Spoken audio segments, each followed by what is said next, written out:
சிற்றம்பலம் கைத்தல நீரை கணி அப்புமோடவள் ஒரு கப்பிய கரிமுகன் அடிவே கற்றிடும் அடியவர் புத்தியில் உரைபவர் கற்பகமென வீரை கடித்தேகும் மத்தமும் மதியமும் வைத்திடும் அரண்மகன் மற்பொருதிரள் போய யானை மத்தள வயிரடை உத்தமி மற்றவில் மலரோடு பணிவேனே தமிழடவினை முற்படுகிறதன் முப்படை எழுதிய போனே முப்புறம் எரிசுதாட்சி வனுரை ரதம் அச்சது கொடி செய்த அதி தீரா மத்து எறது கொடு சுப்பிர மணிபடும் ஒப்புணம் அதனிடை ஆகி அக்குறமகளுடன் அச்சிறு முருகனை அக்கணமணம் அருள் பெருமா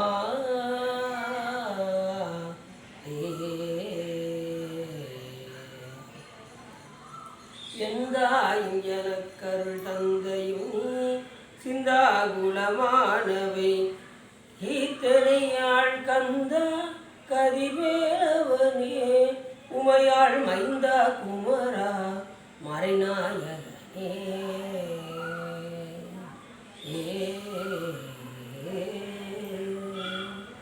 ஒளியர்கோன் பொடித்த புகழியர்கோன் கடல் போற்றி ஆழிமிசை கல்விதற்கு அணிந்த விரானடி போற்றி வாழி திருநாவலூர் பண்டொண்ட பதம் போற்றி ஊழிவடி திருவாத ஊரர் திருத்தாள் போற்றி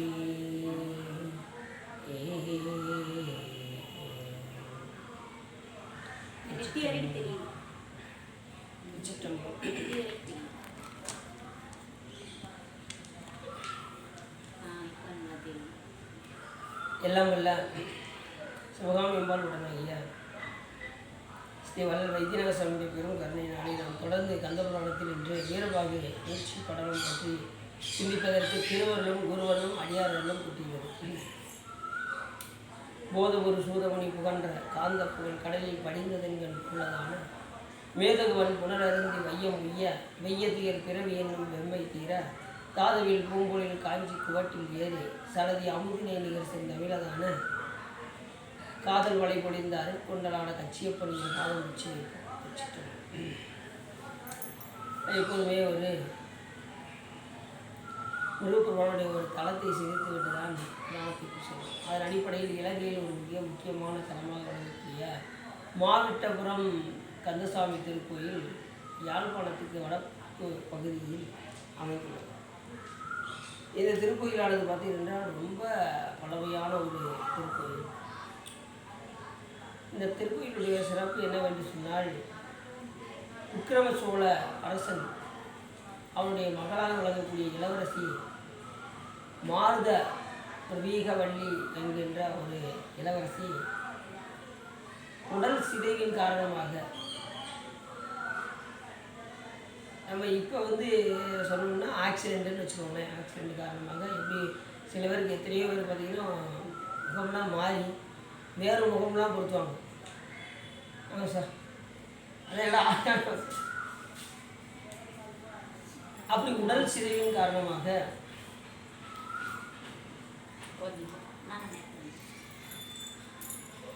அப்படி அந்த உடல் சிதைவின் காரணமாக முகம் குதிரை முகமாக இருந்தது. அந்த இளவரசி குதிரை முகமாக இருந்துச்சுன்னா எவ்வளோ வருத்தமாக இருக்கும் நமக்கு. சாதாரணமாக முகம் லேசாக ஒரு சின்ன தழும்பு இருந்தாலே நம்ம நினச்சிக்கோம் 1000 தடவை கண்ணாடி பார்ப்போம். அது போயிடுமான்னு பார்த்துக்கிட்டே இருக்கும். அதுக்கு என்னதெல்லாம் வைத்தியம் பார்க்கணும்னு பார்ப்போம். 4 பேர் பார்த்தா ஒரு மாதிரி இருக்குமே. ஒரு சின்ன ஒரு புண்ணு இருந்தாலே முகமே உடல் சிதைவின் காரணமாக குதிரை மாதிரி ஆயிடுச்சுன்னா இப்போ எவ்வளோ வருத்தமாக இருக்கும் அந்த இளவரசி. இதெல்லாம் நம்ம எண்ணி பார்த்து இறைவனை வழிபாடு செய்யணும். நமக்கு இப்படி இதெல்லாம் உடம்பை இறைவன் நமக்கு கொடுத்துருக்காரு. அரிது மானிடராகி பிறத்தல் அரிது, அதிலும் பூங்குருடு செவிடு நீங்கி பிறத்தல் அதனை விட அரிது. அதன் அடிப்படையில் நமக்கு இப்படியெல்லாம் உடல் நமக்கு கொடுத்துருக்காரே, இப்படிப்பட்ட உடம்பை கொண்டு நாம் அவனை இப்படியெல்லாம் வழிபாடு செய்ய வேண்டும் என்று எண்ணி ஒவ்வொரு நிமிடமும் ஒவ்வொரு செகண்டும் நாம் என்ன செய்யணும், இறைவனை மறவாமல் இருக்க வேண்டும். பணக்கை மும்பலம் மேலம் முடித்தவன் நினைப்பு வருவனம் கோயிலா கொண்டவன் அனைத்து நம்புவோம் அம்பலக்குத்தனை திணைத்தொழுது மறந்து இவனும் அப்படின்னாரு. அப்போ சார் திணைத்தொழுது கூட இறைவனை மறக்கக்கூடாது. அந்த அளவுக்கு சுவாமி நமக்கு உபகாரம் செஞ்சிருக்கு. எல்லா விதத்திலையும் இந்த உடம்பு கொடுத்ததுலேருந்து நாம் இந்த போகத்தை அனுபவிக்க செய்கிறதுலேருந்து இந்த உலகம் இந்த பொருள்கள் எல்லாத்தையும் அனுபவிக்க கொடுத்துட்டாங்க.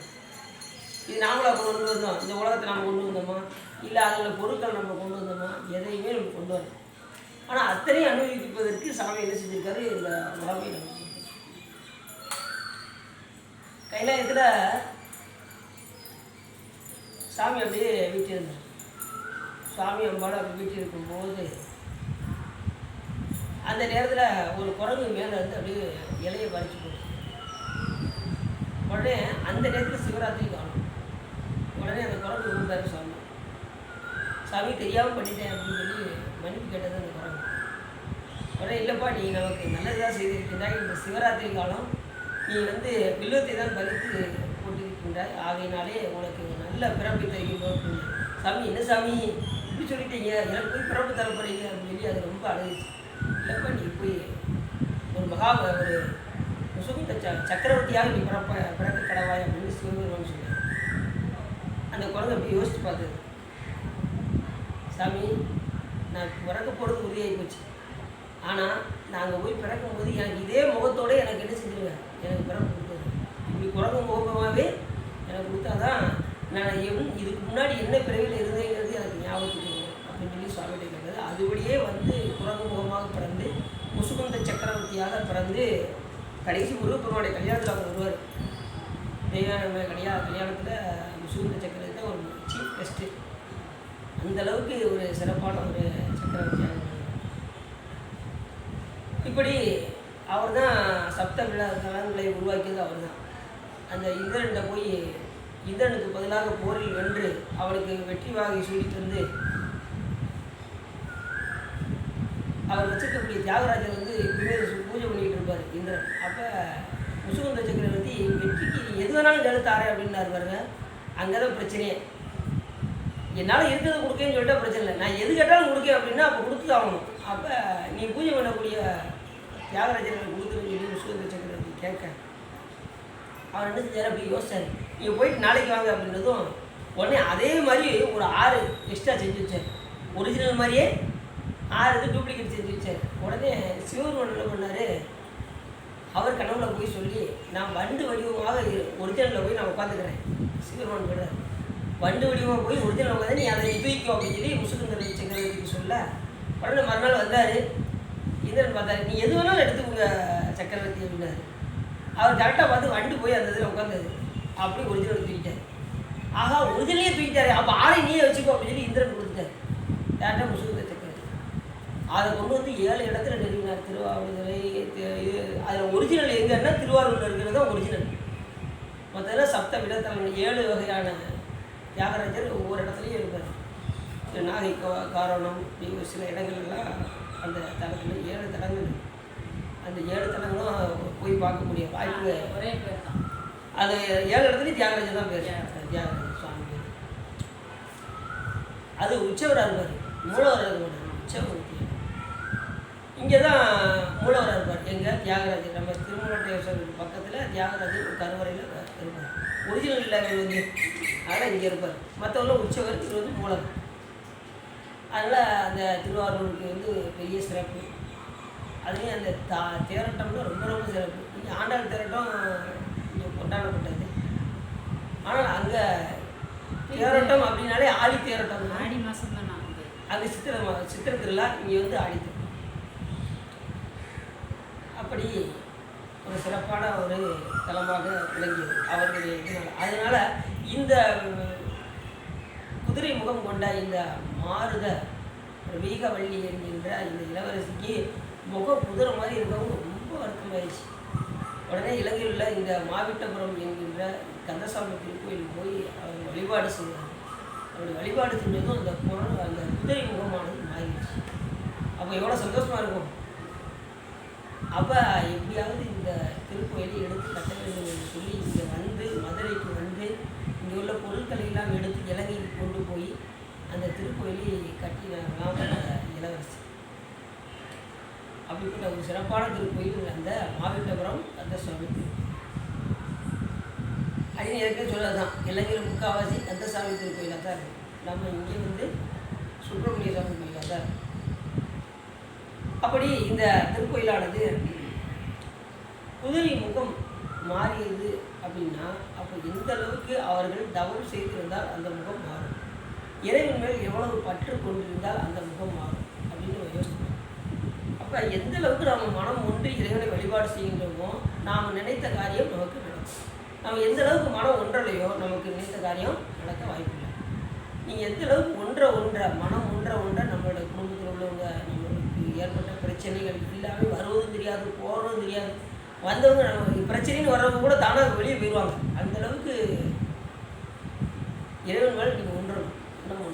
மனம் ஒன்றுனா நம்மகிட்ட வரக்கூடிய துஷ்டங்கள்லாம் நிறைய பின்னாடி வரும் நமக்கு. அது பூராமே நம்மளை விட்டு விளையாடி ஓடிடும். நமக்கு ஆகாதது போகாதது எல்லாம் நமக்கு தேடி வரும். அப்புறம் எல்லாம் வருவதும் தெரியாது, போவதும் தெரியாது. இதெல்லாம் எதன் காரணமாக நம்மளை சுற்றி வராங்க அப்படின்னா, நம்மளை சுற்றி வருபவர்களெல்லாம் நமக்கு இடைஞ்சல் கொடுக்குறவங்க, நமக்கு துன்பம் கொடுக்குறவங்க, அவங்களாம் எதனால் வராங்கன்னா நாம் செய்கின்ற வினைப்பெயின் காரணமாக வராங்க. அதை மட்டும் தெரிஞ்சுக்கிட்டா போதும். நாம் இப்போ ஒருத்தங்க நமக்கு தொந்தரவு கொடுக்காங்கன்னா நாம் அந்தளவுக்கு வினைப்பெயின் செஞ்சுருப்போம்னு அர்த்தம். அவங்களுக்கு அந்தளவுக்கு தீயது ஏதோ பண்ணியிருக்கோம். அதனால தான் நமக்கு இப்போ இடையூறாக வருகிறாங்க. எல்லாம் சிவன் செயல் அப்படின்னு நினச்சிட்டிங்கன்னா உங்களுக்கு வருவதும் தெரியாது, போகிறதும் தெரியாது. நீ அதை பற்றி ரொம்ப ஃபீல் பண்ண ஆரம்பிச்சிட்டிங்கன்னா அவங்க இங்கேயே டேராக போடுவாங்க. இது அவங்களுக்கு உங்களை வந்து ரொம்ப துன்புறுத்திக்கிட்டே தான் இருப்பாங்க கடைசி வரைக்கும். நீங்கள் எல்லாம் சிவருமன்ட்ட பொறுப்பு ஒப்படைச்சிட்டு இல்லை நீ பார்த்துக்கியா, எனக்கு ஒன்றும் தெரியாது, நல்லது கொஞ்சம் வந்தாலும் தீயது வந்தாலும் எல்லாம் ஒன்று செயல் அப்படின்னு சொல்லி சாமிகிட்ட ஒப்படைச்சிட்டு நம்ம வேலையை பார்த்துக்கிட்டே இருக்க வேண்டியது. அதுக்கப்புறம் அவன் செயல் அப்படின்னு சொல்லிட்டோம்னா சாமி ஏற்றுக்கிடுவார், ஏற்றுக்க மாட்டாரா? அப்போ அவர் பொறுப்பில் விட்டாச்சுன்னா சாமி கிளீனாக கொண்டு போயிடுவார். என்ன நானே இந்த குடும்பத்தை பார்த்து ஓடா போயிட்டேன் அப்படின்னு நம்ம சொல்லிக்கிட்டே இருந்து வச்சுக்கோங்க, என்னாவும் பிரச்சனை நாம சரி இப்போ பிரச்சனை நீயே பார்த்துக்கோ அப்படின்னு சிவருமா நம்மகிட்ட விடுவார். அப்புறம் நம்ம கிடந்துட்டு திண்டாடிக்கிட்டு இருப்போம். அந்த பிரச்சனையை சமாளிக்கவும் தெரியாது, அதை ஈடுகட்டவும் தெரியாது. அதனால் எல்லாம் இறைவன் செய்து ஒதுக்கி ஒவ்வொருத்தரையும் அந்த சாமிகிட்ட விட்டுட்டு நம்ம வாட்டு நிம்மதியாக நம்ம வேலையை பார்த்துக்கிட்டே இருக்க வேண்டியது. நம்மளுடைய வேலை என்னென்னா இறைவனை எந்த நேரமும் இடையராது தியானிக்க வேண்டும், சிந்திப்பாங்க. இடையராத சிந்திப்பு தான் அவங்க இருக்கணும். அப்படி இந்த திருக்கோயிலானது மாவிட்டபுரம், மா அப்படின்னா குதிரைன்னு அர்த்தம், விட்டன்னா விலகியன்னு அர்த்தம். குதிரை முகம் இந்த பெண்ணை விட்டு விலகிய காரணத்தினால் புறம் என்றால் நகரம் என்று அர்த்தம். இந்த மாவிட்டபுரம் அப்படின்னா குதிரை முகம் விலகிய ஒரு தலமாக விளங்கக்கூடிய இந்த மாவிட்டபுரம் கந்தசாமி திருக்கோயிலை எப்படியாவது கட்டி முடிக்க வேண்டும் என்று அந்த பெண்ணுக்கு எவ்வளோ ஆவல் இருக்கும். இந்த கோயிலுக்கு வந்து இந்த முகம் மாறி இருக்கு அப்படின்னா எப்படியாவது அந்த கோயிலுக்கு ஏதாவது செய்யணுங்கிற எண்ணம் வரும். உடனே இங்கேருந்து தமிழ்நாட்டிலேருந்து எல்லாத்தையும் எடுத்துகிட்டு கொண்டு போய் அந்த கோயில் திருக்கோயிலை கட்டி கும்பாபிஷேகம்லாம் செய்து வழிபாடு செய்கிறார்கள். அப்போல்லாம் வந்து பார்த்திங்கன்னா கோயில் கட்டும்போது ஈழப்போர்லாம் நடந்துட்டு இருந்துச்சு. ஈழ நாட்டு அங்கே உள்ளவங்களாம் ஈழர்கள் நிறையா இருக்கும். அவங்க வந்து பார்த்திங்கன்னா தமிழர்களோடு நிறைய சண்டை போடுவாங்க, வைப்பாங்க. அப்படி இது போர் புரிந்துக்கிட்டு இருக்க நேரத்துலலாம் இந்த அம்மா என்ன செஞ்சாங்க, இந்த இளவரசி எப்படியாவது பல இடையூறுகள் வந்து தான் இந்த கோயிலை கட்டி முடிக்கிறது. பல இடையூறுகள், ஒரு இடையூறு ரெண்டு இடையூறு இல்லை, பல இடையூறுகள். அதையெல்லாம் தாண்டி இவங்க அதை கட்டி கும்பாபிஷேகம். இப்போ நாம் ஒரு நினைப்போம், அந்த காரியத்தை நம்ம நினைக்கிறதுக்கு பல இடையூறுகள்லாம் வரும். ஆனால் எல்லாம் சாமி பார்த்துக்குவாருன்னு நினைக்கிற எண்ணத்தில் இருந்தோம் அப்படின்னா நமக்கு எதுவுமே நமக்கு வர்றது தெரியாது, போகிறதும் எல்லாம் இறைவனை ஒப்படைச்சிட்டு எந்த பிரச்சனையும் இருந்தாலும் சமாளிக்கிறதுக்கு ரெடியாக இருக்கணும். நமக்கு உடைய வேலை என்ன அப்படின்னா நம்ம எந்த நேரமும் இறைவனை மட்டும் சிந்திச்சுக்கிட்டே இருந்தோம்னா நம்மக்கிட்ட வர பிரச்சனைகள் எல்லாமே தானாக போயிடும். அப்படி தான் அந்த அம்மா எத்தனையோ பிரச்சனை வந்துச்சு, எல்லா முருகப்பெருமான்ட்ட விட்டாங்க. முருகப்பெருமான் பார்த்துக்கிட்டார், புரிஞ்சுச்சா? நல்லபடியாக கும்பாபிஷேகம் நடத்தி அந்த கோயிலை கட்டி முடித்தார். அப்படி கும்பாபிஷேகம் செய்து பார்த்தார்கள். அப்படிப்பட்ட ஒரு திருக்கோயிலானது யாழ்ப்பாணத்துக்கு அருகில் இருக்கக்கூடிய மாவிட்டபுரம் கந்தசாமி திருக்கோயில் அங்கே விளங்குகின்றது. வாய்ப்பு இருந்தால் நாம் என்ன செய்யலாம், அங்கே போய் பார்க்கலாம். இப்போயே உங்களுக்கு அந்த கோயில் உங்களுக்கு காட்டியாச்சு. மாவிட்டபுரம் போய் இலங்கைக்கு ஃப்ளைட் ஏறி போய் அந்த மாவிட்டபுரத்தை ஒரு சுற்றி சுற்றி கந்தசாமியை பார்த்து ஐயாவுக்கு ஒரு வணக்கத்தை போட்டு நேராக எங்கே வந்துட்டோம், மறுபடியும் இங்கே சொக்குழிக்கு வந்துட்டோம். சரி, இப்போ நம்ம என்ன செய்ய போகிறோம், வீரவாகத்தினுடைய மீட்சி படம். சென்ற முறை என்ன பார்த்தோம், அந்த யாரை வதம் செய்வது பார்த்தோம்? யாழிமுகனுடைய வதைப்பகம். ஆமாம், 1000 தலைகள் 2000 கைகளுடைய யாழிமுகன் வெட்டி வீழ்த்தினார் நமது வீரவாதி. வீழ்த்தி முடிச்சுட்டு அங்கேருந்து இலங்கையில் வந்து நேராக எங்கே வரான்னு சொல்கிறார். ஒளிர்கின்ற செம்மையுடைய கதிர்களுடைய வெளிய மேனியரான வீரபாகுத்தேவர் இத்தகைய தன்மையால் யாழிமுகன் என்ற அசுரனை கொன்றடித்தார். பின் தன் கைவாளை பொன்மயமான உழைப்பில் இட்டு செலுத்தி எங்கே வந்தார் என்று சொன்னால், செல்வம் பொருந்திய இலங்கை நீக்கி அழகிய அலைகளுடைய கடல்களை தாண்டி சுத்தமாதனம் என்ற மலையை அடுத்துள்ள செந்தில் மாநகரத்தில் போய் புகுந்தார். செந்தில் மாநகரம் இது திருச்செந்தூர். கடைசி முருகப்பெருமான் எங்கே இருக்காரு?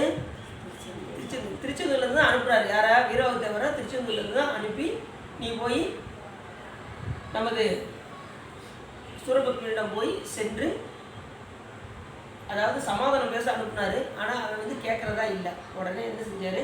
மறுபடியும் அந்த அசுரர்களெல்லாம் ஒவ்வொருத்தரையும் காவலாளிகளெல்லாம் கொன்று வீழ்த்தி கடைசி அவர்கிட்ட போய் சமாதானம் பேசி அவர் முடியலன்னு சொல்லி மறுபடியும் வர வழியில் எல்லா அசுரர்களையும் கொன்று வீழ்த்தி அப்படியே வந்து திருச்செந்தூருக்கு வந்துட்டார். இப்போ இவ்வளவும் நம்ம பார்த்துருக்கோம் கதையை. இந்த செந்தில் மாநகரம், செந்தில் ஏன் வந்துச்சு? ஜெயந்திபுரம் என்று பெயர். ஜெயந்திபுரம் தான் பின்னாடி செந்தில் மாநகரமாக மாறியது. ஜெயந்தினா வெற்றின்னு அர்த்தம். சூரபத்மனை சங்காரம் செய்து அங்கே வெற்றி வாகை சூடிய இடம் திருச்செந்தில். சேந்திபுரம் என்பது செந்தில்புரம் அப்படின்னு மாறி அப்புறம் திருச்செந்தில் ஆண்டவர்னு சொல்லி அப்புறம் திருச்செந்தூர் அப்படின்னு மாறியது. காலப்போக்கில் அப்படி மாறி செந்தில்புரம். அதை இதில் பார்த்தீங்கன்னா அழகாக சொல்லுவார். நம்ம சந்ததம் தந்த தொடராளி சஞ்சலம் தெரியாது கந்தன் என்ற நாளும் கண்டு கொண்டு அன்புற்றிடுவேனும் தந்தியின் கொம்பை புணர்வோனே சங்கரன் பங்கி சிறுபாலா செந்திலம் கண்டி கதிவேலா தென் பரங்குன்றில் பெருமாளை. செந்திலம் கண்டி கதிவேலா அப்படின்னார். அது மாதிரி பார்த்திங்கன்னா திருச்செந்தூர் வந்து பார்த்திங்கன்னா ரொம்ப முக்கியமான தலம். கைலாய மலைக்கு என்னால் போக முடியலங்க. அது எத்தனை கிலோமீட்டர் இருக்குது தெரியுமா? கைலாய மலைக்கு போகணும் எவ்வளோ வேணும்? கிட்டத்தட்ட ஒரு 2 லட்சம் ரூபா வேணும் அங்கே போய் பார்க்குறது. நான் ஏழை வாழங்க. நான் எப்படிங்க 2 லட்சம் ரூபா செலவு பண்ணி கைலாய மலையை நான் எப்படிங்க பார்க்குறது? ஒரு அம்மா அழுதுட்டாங்க. ஒரு அம்மா அப்படின்னு அவங்களுக்கு ஒரு வார்த்தை தான் சொன்னேன். அவங்க அப்படியே கண்ணீரை தொடச்சிட்டு ரொம்ப நன்றி சிவா அப்படின்ட்டு போனாங்க. என்ன அர்த்தம் தெரியுமா உங்களுக்கு? அப்படின்னு ஒரே ஒன்று தான் சொன்னேன். அம்மா நீங்கள் கைலாய மலைக்கு போகணும், கவலைப்படாது, திருச்செந்தூருக்கு போயிட்டு வாங்க. அது கைலாய மலைக்கு இணையான ஒரு தலம் திருச்செந்தூர். ஏன்னா அன்னைக்கு பாடுறாரு, இயலிசையும் துசித வஞ்சி கயவாகி இரவு பகல் மனது சிந்தி உழலாதே உயர் கருணை பொரியும் இன்ப கடல் மூழ்கி உனையனதுள்ளறியும் அன்பை தருவாயே மயல் தகர்கள் இடையதந்த தினை காவல் வனசபுர மகளை வந்தி தடைவோனே கையிலை மலை அணைய சிந்தில் பதிவாழ்வே கரிமுகவன் இளைய கந்த பெருமாளே கையிலை மலை அணைய சிந்தில் பதிவாழ்வே. என்ன சொல்றாரு? கையிலை மலை அணைய செந்தில் பதிவாழ்வே. கைலாய மலைக்கு இணையான ஒரு தலம் செந்தில் மாநகரமாக விளங்கக்கூடிய திருச்செந்தூர். அப்படியாங்க ஒருத்தர் மாதம் போய்கிட்டு இருக்காரு. நம்ம பூக்கட்டுற ஒரு அடியார் சந்திரன் பேர். கரெக்டாக அமாவாசைக்கு காரை பிடிப்பார். ஜம்முன்னு குடும்பத்தோடு போயிட்டு சாமியை போய் வழிபாடு பண்ணிட்டு வந்துடுவார். காலையில் போவார், சாயங்காலம் வீட்டுக்கு வந்து இருப்பார். காலையில் குடும்பத்தோடு போவாங்க. போய் மாதம் கைலாய மலைக்கு போயிட்டு வந்துடுறாரு. பார்த்துக்கோங்க அப்போ எவ்வளோ சிறப்பு பார்த்து. அப்போ அதை பற்றி அறிஞ்சு தெரிஞ்சு தானே போகிறாரு. இன்னொரு முக்கியமானது என்ன அப்படின்னா, திருச்செந்தூரில் முருகப்பெருமான் நடக்காத இடமே கிடையாது. நீங்கள் எங்கே போனாலும் முருகப்பெருமானுடைய வாதம் இருக்கும். ஏன்னா அங்கே முக்கால்வாசி சாமி அங்கேயே இருந்து வெற்றி வாகை சூடி யார் சொல்வதற்கு இணங்க அங்கே இருக்கார் அப்படின்னா, வியாழ பகவான் சொல்ல முருகப்பெருமான் அங்கேயே தங்கி இருந்தார். அவர் வியாழ பகவான் யார்? தேவர்களுக்கு குருநாதராக வழங்கக்கூடிய தேவகுரு வந்து வியாழ பகவான், அசுர குரு வந்து சுக்கிர பகவான். இது அவங்களுக்கு அப்படியே அவர்கள் சொல்றதுக்கு இணங்க அங்கே முருகப்பெருமான் அங்கேயே விட்டிருந்தார். எங்கள் திருச்செந்தூரில் அங்கே கைலாய மலைக்கு இணையான ஒரு தலமாக சுப்பிரமணிய சுவாமியாகவும் அங்கே சண்முகநாதராகவும் 2 வடிவத்தில் காட்சி கொடுக்கின்றார். நீங்கள் உலக புண்ணியம் கேட்கணும்னா யார்கிட்ட கேட்கணும்? சண்முகநாதர்கிட்ட கேட்கணும். சிவபுண்ணியம் வேணும்னா கடல் நோக்கி இருக்கார் பாருங்க சுப்பிரமணிய சுவாமி, அவரை பார்த்துக்கணும். நீங்கள் எதை கேட்பீங்க? என் குழந்தை குட்டிகளாம் படிக்கணுங்க, எனக்கு செல்வ நிறைய வேணுங்க, நான் இந்த வாழ்க்கைக்கு தேவையான எல்லா விதமான இதுவும் அனுபவிக்கணுங்க. அதுக்கு யாருங்க முதல்ல பார்க்கணும்? நேரத்தை சண்முகநாதரை தானே பார்க்கணும். பார்த்துட்டா போச்சு அப்படின்னு எடுத்து செய்யக்கூடாது. ஆனால் 2 பேரையும் வழிபாடு பண்ணணும், 2 பேரையும் வழிபாடு பண்ணணும். ஆனால் நீங்கள் கேட்பது இல்லைன்னா சிவபுண்ணியத்தை தான். ஏன்னா அது ஒன்று தான் அழியவே அழியாது. உலகம் முன்னே அந்த நிமிஷமே அழிந்து போகும். அசல் வட்டி அந்த நிமிஷமே கொடுத்து போச்சுருவார் கணக்கை சாமி. உங்களுக்கு அசல் அப்படியே இருக்கணும், வட்டி மட்டும் வந்துட்டு எவ்வளோ சந்தோஷமாக இருக்கும். அதுபோல் உள்ளது சிவபுண்ணியம். அதனால் நீங்கள் செய்ய வேண்டியது என்னது? சிவபுண்ணியம் செஞ்சுக்கிட்டே இருக்கும், இடையராக செய்யணும். வாய்ப்பு கிடைக்கும் போதுனா ஒரு 10 காசு பிச்சை இருக்குது அப்படின்னா உடனே ஒரு அடியாருக்கு பார்த்து கொடுக்கணும், ஒரு அடியாருக்கு சாப்பாடு வாங்கி கொடுக்கணும், ஒரு அடியாருக்கு பார்க்கும் போதெல்லாம் உங்களுக்கு வாய்ப்பு கிடைக்கும் போதெல்லாம் செஞ்சுக்கிட்டே இருக்கணும். மிக ஒரு காலம் நீங்கள் இங்கே இல்லை, அடுத்த நிமிஷம் அந்த 10 ரூபா நீங்கள் செய்யுங்கிற மனசு போயிடும். புரியுதா உங்களுக்கு? ஒரு 10 ரூபா இருக்கும்போது செய்யுங்கிற நேரத்தில் செஞ்சிடணும். அடுத்து பார்த்துக்கணும் அப்படின்னு நினைட்டோன்னு வச்சுக்கோங்களேன், அவ்வளோதான். அது அந்த நிமிஷம் போயிடும். அதுக்கப்புறம் வாய்ப்பு இருக்கும்போதே அதை காற்று உள்ள போதே தூக்கி கொண்டு ஏன் சொன்னாங்கன்னா, எல்லோரும் பணம் சம்பாதிக்கிறத பற்றி சொல்லிக்கிட்டு இருக்காங்க. அப்படி கிடையாது. இருக்கும்போதே சிவபுண்ணியங்களை நல்லா தேடி சொல்லணும். காற்று உள்ள போது இந்த மூச்சு சுவாசம் காற்று இருக்கும்போது இறைவனை நாடி அடியார்களுக்கு செய்ய வேண்டியதெல்லாம் செஞ்சு, இறைவனுக்கு செய்ய வேண்டிய தொண்டுகளெல்லாம் செஞ்சு, வாழ்க்கை திருப்தியாக நம்ம இந்த உலகத்தை விட்டு போகும்போது திருப்தியாக இருக்கணும் மனசு.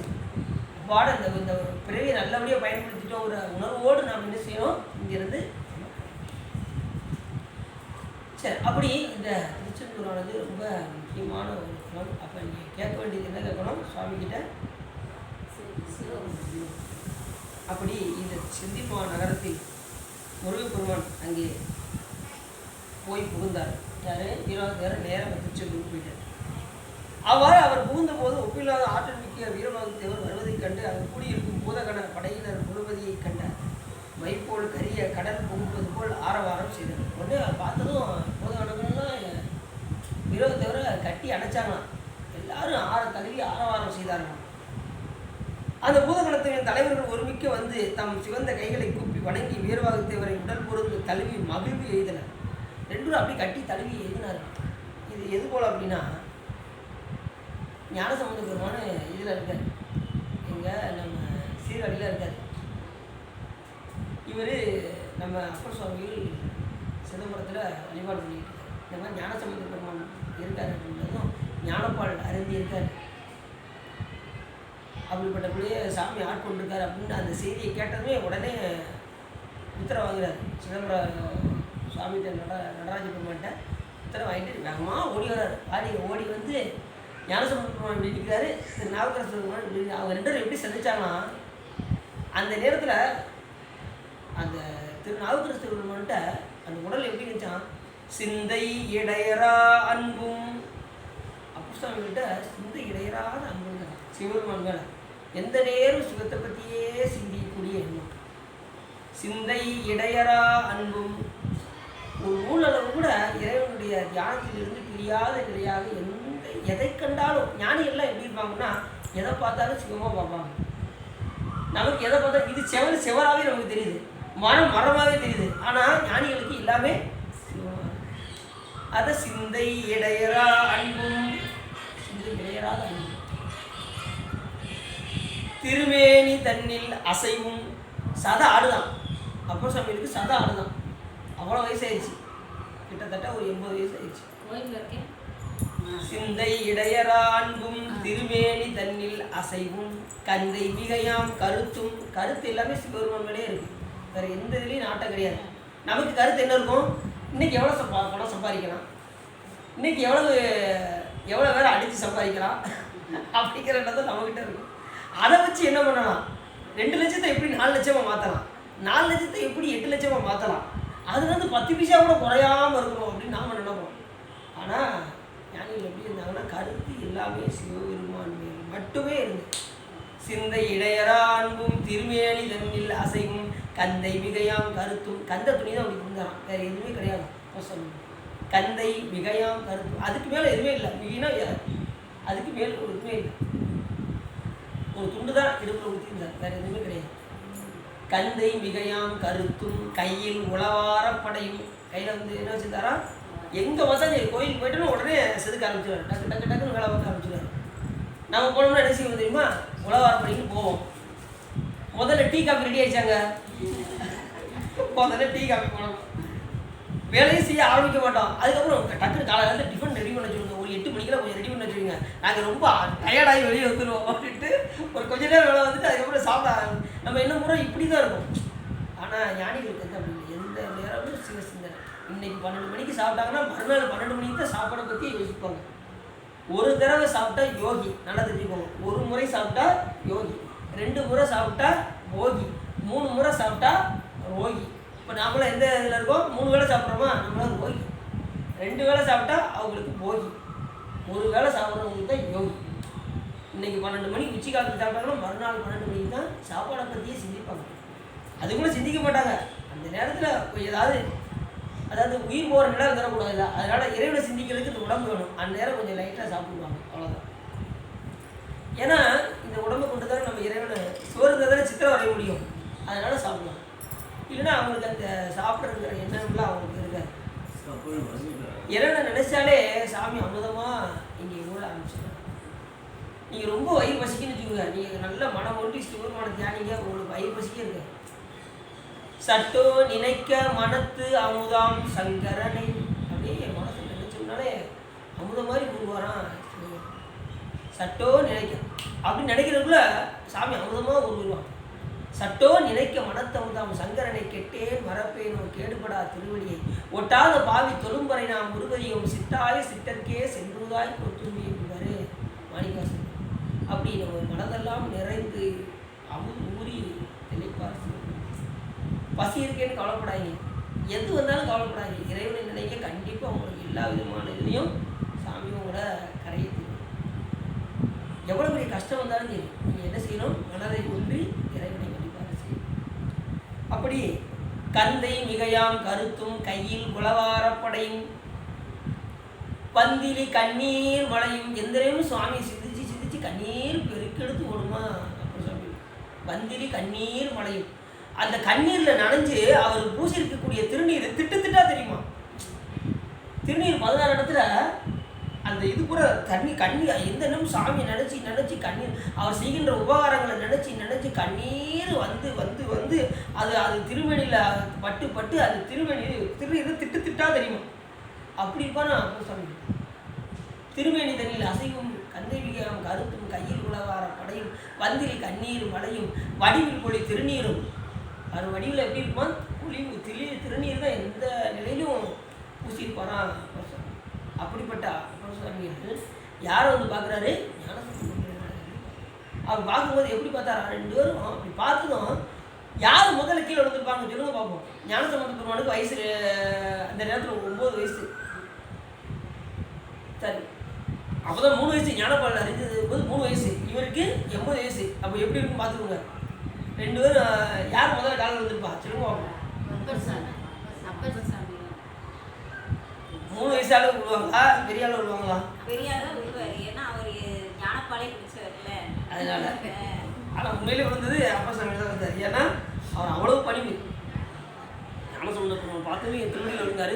இவர் என்ன செஞ்சுவார் தெரியுமா? இவர் கையை பிடிச்சிட்டாரு. யாரு? ஞானசம்பந்த பெருமான் கையை பிடிச்சிட்டு விடலை.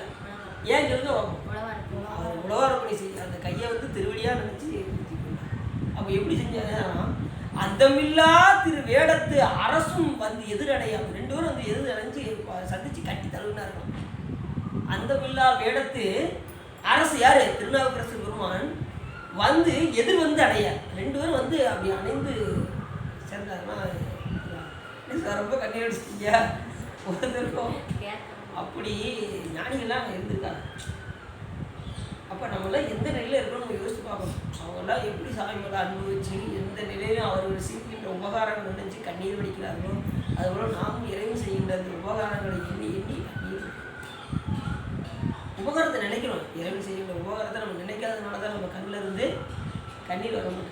அப்படி 2 பேரும் சந்திக்கும் போது எப்படி இருந்ததுதான்? முதல்ல சிந்தை இடையராத அன்பு, சிவபெருமான் மேல் கொண்ட பக்தி, சிந்தை இடையரா அன்பும், திருமேனி தண்ணில் அசைவும், கந்தை மிகையாம் கருத்தும், கையில் குலவார படையும், பந்திலி கண்ணீர் மலையும், வடிவில் பொழி திருநீரும், அந்தமில்லா வேடத்து அரசும் எதிரணைய அப்படின்னு ஸ்ரீகிலாசாமி சொல்லுவார். அப்படி 2 பேரும் கட்டி ஆற தழுவி கொண்டு மகிழ்ந்த மாதிரி இப்போ பூத படையினர்கள்லாம் வந்து வீரவாகுத்தேவரை கட்டி அடைத்து தழுவினார்களாம். எங்கே?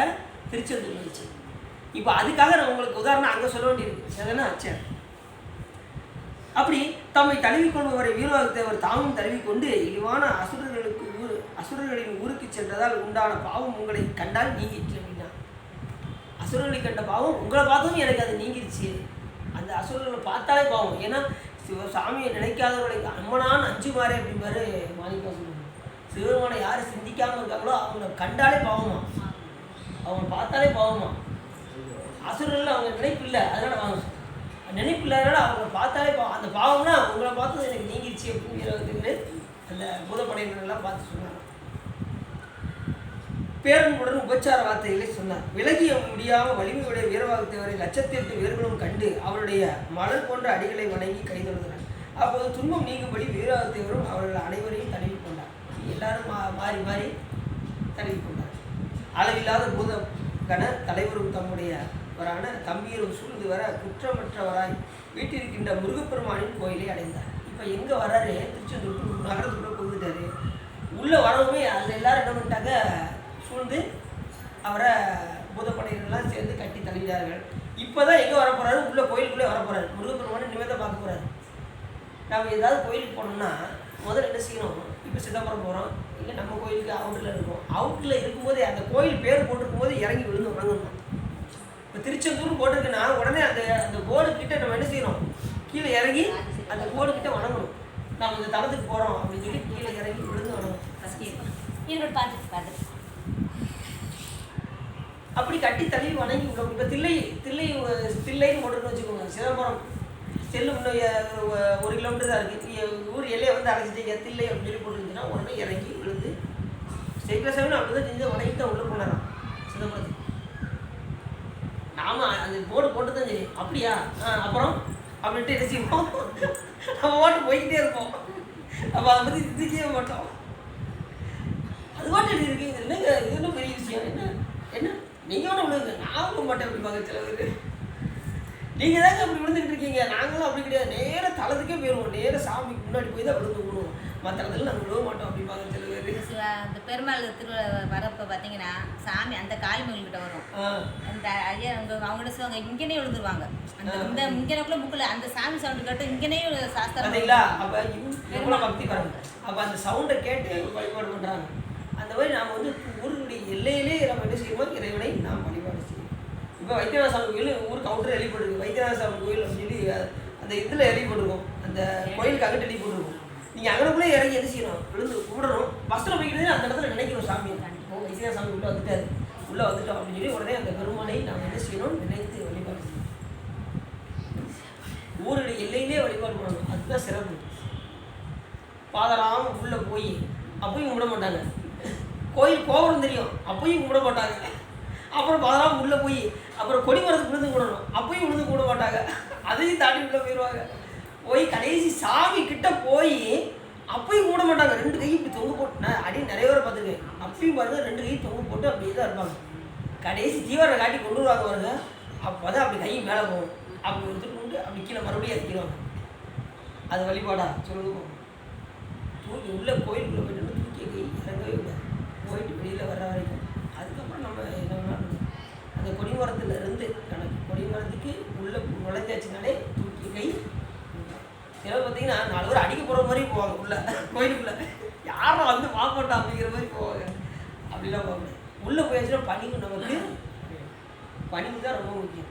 அதுலேயும் நம்ம இருக்கக்கூடிய வழிபாடு சைவ சமய வழிபாடு. சிவபெருமானை வழிபாடு செய்யக்கூடிய வழிபாடு என்ன வழிபாடு? சைவ சமயம். வாழ்வு என்னும் மையல் விட்டு வறுமையாம் சிறுவை தப்பி தாழ்வு என்னும் தன்மையோடு சைவமாம் சமயம் சாரும் ஊழ் பெறல் அறிந்து சால உயர் சிவ ஞானத்தினாலே கோளில மதியினானை போற்றுவார்கள் தோற்றினாரே என்பது சிவஞான சித்தியர். அப்படி செல்வமெல்லாம் வந்த நிலையிலும் வறுமை வந்த நிலையிலும் கூட நாம் தாழ்வு என்கின்ற மனப்பான்மை யாருக்கு இருக்கின்றதோ, யார் ஒருவர்கள் பணிகின்றார்களோ, பணிகின்றவர்கள் தான் உயர்ந்த சிவஞானத்தினால இந்த சிவபெருமானை வழிபாடு செய்ய முடியும். இல்லைன்னு வச்சுக்கோங்க, எல்லாராலையும் சாமியை வழிபாடு செய்யவே முடியாதான். தாழ்வு என்னும் தன்மையோடு சைவமாம் சமயம் சாரும் ஊழ் பெறல் அறிந்து சார உயர்ந்த சிவ ஞானத்தினாலே கோளில மதியினானை போற்றுவார்கள் போற்றினார்கள். அப்போ அப்படி அந்த தாழ்வு மனப்பான்மை நமக்கு என்ன செய்யணும், பணிவு ரொம்ப வரணும். ரொம்ப இந்த வந்தது பார்த்தீங்களா, என்ன சொன்னாங்க, எல்லாரையும் வணக்கம் சொன்னாங்களா, இந்த அடியார்களை பார்த்து அந்த வணக்கம் அவங்க வந்துடணும். அந்த ஐயா எல்லா அடியாரும் வணக்கம். ஆளுக்கு வணக்கம் செலுத்துறீங்களா, அடியாருக்கு வணக்கம் செலுத்துறீங்களா? அந்த வேடத்துக்கு வணக்கம் செலுத்துறீங்க, திருவேடத்துக்கு வணக்கம் செலுத்துறீங்க. திருநீருக்கும் திருநீ நெட்டிலே பூசியிருந்தா அதுக்கு வணக்கம் சொல்லணும். ருத்ராஜம் போட்டிருந்தாங்கன்னா அதுக்கு வணக்கம் சொல்லணும். ஆள் அவங்க நல்லவங்களா கெட்டவங்களான்னு பார்க்க வேண்டிய அவசியம் நமக்கு இல்லை. அது சிவருமன் பார்த்துக்காரு. அது சொல்கிறார் அப்போ என்ன சொல்கிறாரு, எவரேனும் விளாடத்திட்ட திருநீரும் சாதனமும் கண்டால் உருகி ஓராலே அவரவரை கண்டபோதே அந்த பார்த்த மாத்திரத்திலே நம்ம என்ன செய்யணும், வணக்கத்தை. இவர் தேவர் அவர் தேவர் என்று இரண்டு ஆட்டாது ஈசன் திறமையை பேணி கவராதே குணம் அடியார் நெஞ்சினுள் கன்றாப்பும் நடுதிரியை காணலாம். இவர் நல்லவர்கள், கெட்டவர்கள், இவர் உயர்ந்தவர்கள், இவர் தாழ்ந்தவர்கள் அப்படிலாம் பார்க்கவே கூடாது. பார்த்த மாத்திரத்திலே நம்ம என்ன செய்யணும், வணக்கம். சரி, அப்படி அது சொல்றாரு. அதை கட்சியை பசி வச்சாரு பாடலில் சொல்லும்போது எப்படி சொல்றாரு அப்படின்னா, அமைவில் பாரிட தனிக வேந்தரும் தவறுகள் ஆயினோர் தாமும் சூழ்வர விமலனே ஆகிய வீற்றிருந்திடும் குமரநாயகன் கோயில் மேயினான். குமரநாயகன் யாரு? முருகன். குமரன் யாரு? குமரன். அன்னைக்கு ஏற்க முடியாது. குமரன் என்ன அர்த்தம்? பூ மரா, மரானா மாயை, பூனா போக்குவன், மாயையை போக்குவன். இந்த உலக மாயையை போக்குவன் யாரு? குமரன்னு பேர். ரெண்டாவது என்றும் இளமையாக இருக்கும்னு அர்த்தம். நமக்கு வயசாயிருச்சுன்னு என்ன ஆயிருது, எல்லாம் சோர்வாயிருது, முகம் மாறிடுது, தலைமுடி மாறிடுது, நாளாக வயசாயிருது. ஆனால் சாமிக்கு அப்படி இல்லை, என்றும். அதுலேயும் பார்த்தீங்கன்னா சாமிக்கு எப்பயுமே 16 வயசு, அந்த அம்மாவுக்கு எப்பயுமே 12 வயசு. அம்மாவுக்கு எத்தனை வயசு? 12. ஐயாவுக்கு எப்பயுமே 16. அப்படி தான் இருப்பாங்க அவங்க. எப்பயுமே குறையாவோ கொண்டாவோ கிடையாது, எப்பயுமே என்றும் இல்லை. நமக்கு வயசாகிடுச்சுன்னா 50, 60, 70, அதுக்கப்புறம் டிக்கெட்டை வாங்கிட்டு நான் மேலே போயிட வேண்டியது. அதுக்கப்புறம் இங்கே இடம் கிடையாது. வந்தவர்கள் எல்லாம் மண்ணில் தங்கி விட்டால் மண்ணில் இடம் கிடையாது. அப்போ இருக்கும்போது நம்ம என்ன செய்யணும், எந்த நிலையும் நமக்கு உயிர் இறப்பானது வரும். அது போலயே நம்ம செய்ய வேண்டியதுலாம் விதித்தனை செய்தனும் விளக்கியன ஒளிதலும் செய்து விட்டு போகணும். நாம் என்ன செய்கிறோம், விதித்தனெல்லாம் செய்யறது கிடையாது, விதிக்காதெல்லாம் செஞ்சு வச்சுட்டு கடைசி இங்கேருந்து போகும்போது பாவ முட்டைகளை செம்மந்துட்டு போக வேண்டியிருக்கும். அது இப்போ அப்போ நம்ம டிக்கெட் எடுக்கிறோம், ட்ரெயின் டிக்கெட். இப்போ நம்ம சென்னைக்கு போகிறோம்னு வச்சுக்கோங்க, சென்னைக்கோ காசிக்கு போகிறோம். காசிக்கு போகிறதுக்கு மட்டுமா எடுப்போம், நெடுதூரம் பயணத்துக்கு போகிறோம். நெடுதூரம் பயணத்துக்கு போகும்போது அப் அண்ட் டவுன் டிக்கெட் எடுப்பீங்களா, வெறும் போகிறதுக்கு மட்டும் டிக்கெட் எடுப்பீங்களா? 10ஆம் தேதி போகிறோம், 13ஆம் தேதி ரிட்டர்ன் வரோங்க அப்படி சொல்கிறோம்ல. அப்போது போகும்போதே அப் அண்ட் டவுன் டிக்கெட் எடுக்கணும். அதே போல் சாமி இங்கே பிறக்கும் போதே அப் அண்ட் டவுன் டிக்கெட் எழுதி வச்சுருவாரு. கருவாய்ப்பட்டது இந்த உயிரானது. போகிற சாமி அனுப்புவார் நம்மளை கருவில் உள்ள வச்சு, ஒழுங்காக போய் வழிபாடு செய்யலாடே, போடா ஒழுங்காக போய் அடியாரோட கூடியிருந்து நல்ல வழிபாடு செய்ய, இந்திய தொலைக்காட்சியில் முதல் முறையாக உள்ளே போய் உட்காந்துடாத அப்படின்னு சொல்லி அனுப்புவார். நம்ம வழக்கம் போல் வந்து இந்திய தொலைக்காட்சியில் முதல் முறையாக உட்காந்து வீடாக காலத்தை போக்கி என்ன செய்வோம். அப்புறம் போகும்போது நம்ம என்ன செய்யணும், அதைத்தான் கொண்டுட்டு போகணும்.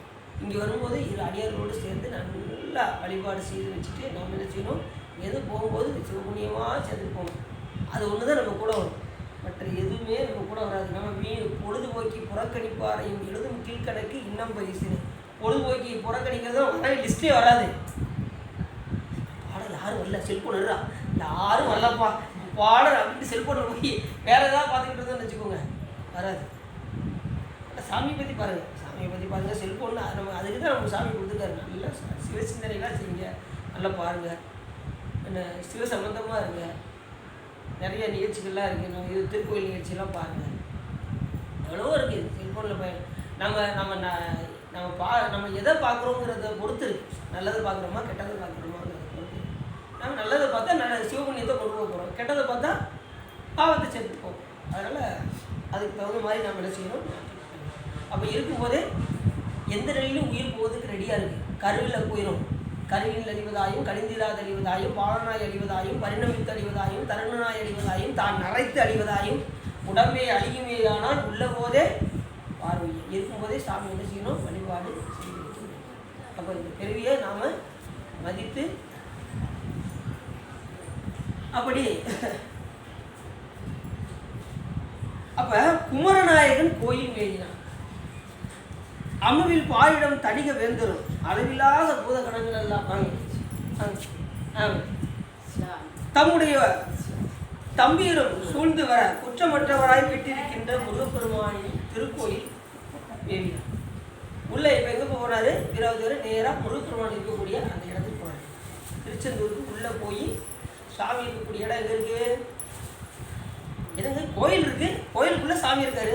அதுதான் எங்க இருக்காரு சாமி? எதை பார்த்துருக்காரு? கடலை பார்த்து. ஏன் கடலை பார்த்துருக்காரு? திருச்செந்தூர்ல நல்லது. மற்ற எல்லா இடத்துலையும் மலையில் சுண்டு தான் இருப்பார். திருச்செந்தூரில் போட்டு கடலை பார்த்துருப்பாரு. மற்ற எல்லா இடத்துலையும் மலையில் தானே இருக்காரு. 5 படையோடு எங்கே இருக்கு? சுவாமிமலை எங்கே இருக்கு? சரி. பழமுதிர்ச்சோலை இது 2 பழனி மலை மலையில் தான் இருக்கு. அடுத்து சுவாமிமலை மலையில் தான் இருக்கு. திருத்தணி மலையில் தான் இருக்கு. திருப்பரங்குன்றம் மலை குடஞ்சிருக்கு உள்ள. அப்படி எல்லாம் மலை சார்ந்த இடமா இருக்கும். இது ஒன்று தான் கடல் சார்ந்த இடமா இருக்கு. ஏன் அப்படின்னா இது வந்து திருவடி சேத்திரம் என்று பெயர். திருச்செந்தூர் திருவடி சேத்திரம். 2வது இந்த பிறவி கடலை நீந்தால் இறைவனடி சேராதான்னு வள்ளுவர் சொல்லியிருக்காரு. அப்படி இந்த பிறவி என்கின்ற கடலை தாண்டி இறைவனுடைய திருவடியாகிய கரையை நாம் சேர வேண்டும் என்று சொன்னால் இங்கே திருச்செந்தூரில் வந்து வழிபாடு செய்தால் பிறவி கடலை தாண்டி நாம் எங்கே போனால் முருகப்பெருமானுடைய திருவடி என்கின்ற கரையை போய் நாம் சேரணும். அதுதான் திருச்செந்தூர். அங்கே செந்தில் ஆண்டவராக முருகப்பெருமான் விளங்குகின்றார். செந்தில் என்ன சொன்னேன் முதல்ல? நீங்கள் வரல. செந்தில ஜெயந்தி, அதாவது வெட்டி வாகை சூடி ஜெயந்திபுரமாக இருக்கிறத செந்தில்புரமாக மாறிச்சு. ஜெயந்தி அப்படிங்கிறத செந்தில்னு மருவி வந்தது. ஜெயந்திபுரம், செந்தில்புரம், அப்புறம் ஜெயந்தி மாநகர், செந்தில் மாநகர் அப்படின்னு மாறி அப்புறம் செந்தூர்னே மாறிடுச்சு. செந்திலூர்னு ஆகி அப்புறம் செந்தூர்னு மாறி திருச்செந்தூர் அப்படின்னு மாறிச்சு. இப்படி நிறைய சிறப்புகள் இருக்குது. திருச்செந்தூருக்கு வந்து ஒரு நாள் வந்து சொல்லிகிட்டே இருக்கலாம். முருகப்பெருமானை பற்றி அவ்வளவு சிறப்புகள், அவருடைய மகிமைகள் அப்படிலாம் இருந்தால் நம்ம புராணத்தை கொஞ்சம் முடிக்க முடியாது. அதனால் நம்ம பாதி புராணமும் போக வேண்டியது. முதல்ல வர கொஞ்சம் பார்த்தோம். சரி. இப்படி அதில் 2வது கைலை மலைக்கு இணையான ஒரு தலம். முதல்ல அப்படின்னு சொல்லி நீங்கள் வரல.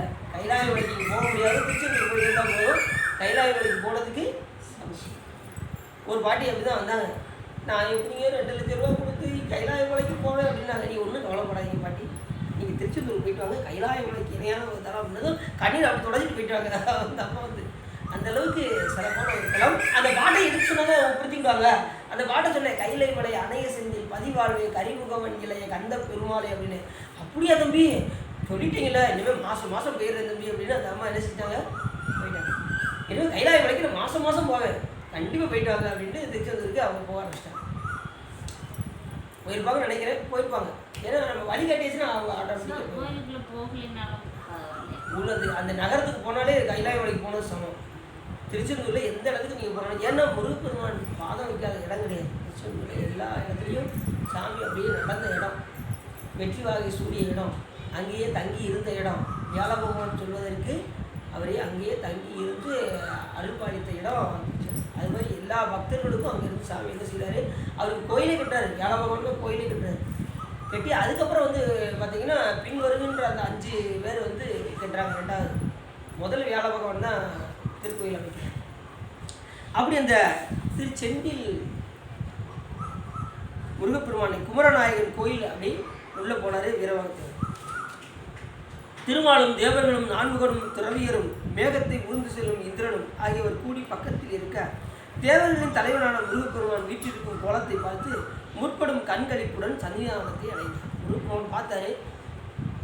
அந்த சன்னிதானத்தை அடைகிறதுக்கு முன்னாடி யாரெல்லாம் இருந்தாங்களா? தேவர்களும் இந்திரர்களும் பிரம்மாவும் எல்லாம் பக்கத்தில் இருந்தாங்க. முருகப்பெருமான் பக்கத்தில். முருகப்பெருமான் எங்கே இருக்காங்களோ அந்த தேவர்கள்லாம் இருக்குதானே அவங்க. முருகப்பெருமான் யார்? சிவபெருமான். மறந்துடக்கூடாது. எப்பயுமே குந்திக்குள் இடசெயற்க புதல்வனை தருதும் என்ன அந்திக்குள் நிகழ்மை அண்ணல் அறிஞராயோர் சிந்திக்கும் தன் தொல்லை திருமுகம் 6 கொண்டார். சிவபெருமானுடைய 6வது முகம் தான் யாரு? முருகப்பெருமான். எப்பயுமே மறந்துடவே கூடாது. முருகப்பெருமான் வேற சிவபெருமான் வேறன்னு சொல்லிடவே கூடாது. எந்த நிலையிலையும் அவருடைய பையன் தானே இவர் அப்படின்னு கூட சொல்லக்கூடாது. உலக வழக்குக்கு தான் பையன். சிவபெருமான் தான் குழந்தைய வந்திருக்காரு. புரியுதா உங்களுக்கு?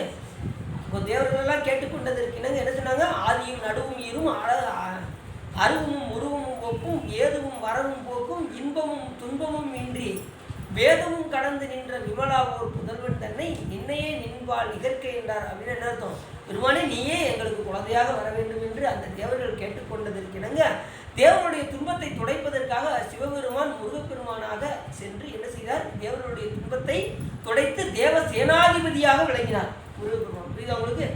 அப்படிப்பட்ட ஒரு நகரம் இந்த திருச்செந்தூர்.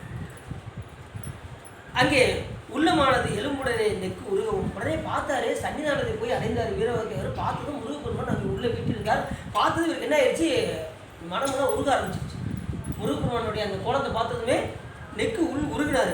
தூய்மையான நீர் கண்களில் இருந்து பெருகவும் விதிர்ப்பு உடலில் ஏற்படவும் விரைவாக உடல் வயிர்கள் உலகவும் சூரபத்மனை அடிக்க இருக்கும் முருகப்பெருமானின் சேவடிகளை வீரவாக தேவர் கண்டு வணங்கினார்.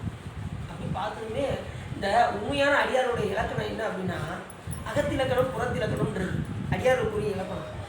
இந்த புறத்திலக்கணம்னா என்ன அப்படின்னா, சிவபுராணம் கேட்டல், சிவபூஜை செய்தல், சிவபூஜை செய்தவர்களுக்கு உதவுதல், அப்புறம் சிவ கைங்கரியம் செய்தல், உளவாரப்பணி செய்தல், அப்புறம் சிவ நூல்களை படித்தல், அப்புறம் அடியார்களிடத்தில் மட்டுமே உண்ணுதல். சிவனடியார்கள் வேற எங்கேயும் போய் என்ன செய்யக்கூடாது? கண்ணிடத்தில் போய் சாப்பிடக்கூடாது. அதனால் அடியார் இடத்தில் மட்டுமே உண்ணுதல். இப்படி ஒரு சிறப்புகள்லாம் இது வந்து புறத்திலக்கணம். இது வந்து புறத்தில் செய்யக்கூடியது. அகத்திலக்கணம் என்ன அப்படின்னா, சாமியை பார்த்ததுமே அவங்க எப்படி செய்வாங்கன்னா வாய் பேச்சு வராது.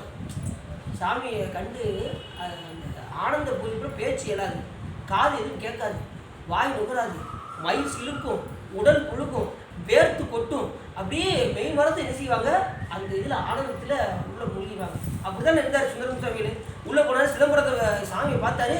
5 பேரறிவும் கண்களே கொள்ள அளப்பரும் கரணங்கள் 4 ஓர் சிந்தையேயாக.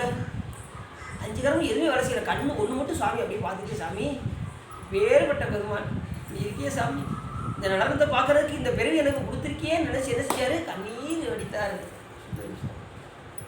இப்பேற்பட்ட சிதம்பரத்துக்கு போனாலே அந்த தரிசனத்தை பார்த்தாலே உங்களுக்கு பிறவியே கிடையாது.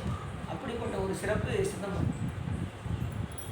5 பேர் அறிவும் கண்களைக்குள்ள அளப்பொரும் கரணங்கள் 4 ஒரு சிந்தையாக குணம் ஒரு திருந்து சாத்விகமையாக.